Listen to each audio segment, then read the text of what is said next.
Matapos ang magkasunod na rescue operation sa mga menor de edad ngayong taon, inanunsyo ni Mayor Joy Belmonte ang mas mahigpit na kampanya kontra human trafficking sa Quezon City. Ang detalye sa agenda report ni Joan Manalo. Paiigtingin pa ng Quezon City ang laban kontra human trafficking.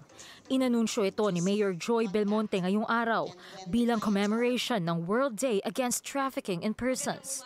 Sa talaraw kasi ng LGU, umabot ng 97 ang bilang ng human trafficking cases sa QC noong 2024. Kalahati raw sa mga ito, menor de edad at marami ay kababaihan. Bukod dyan, may 2 bagong insidente raw ng human trafficking na naitala ngayong taon. Last May 9, 6 minors were rescued from a small hotel in Novaliches during operations conducted by the Philippine National Police. The young victims were initially endorsed to our Social Services Development Department for intervention and processing, then later referred for protective custody.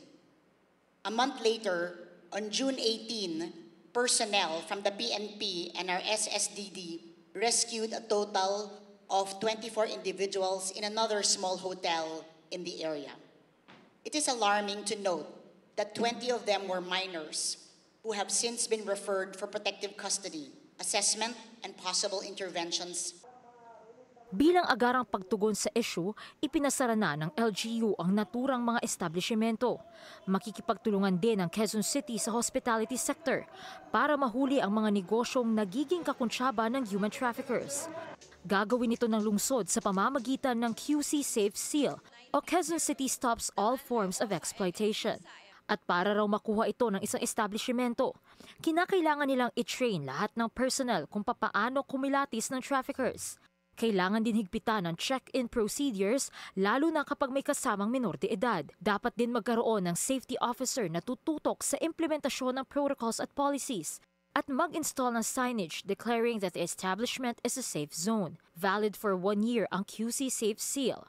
This seal is a voluntary but powerful badge of honor for establishments that demonstrate an exemplary commitment to the protection and safety of each individual.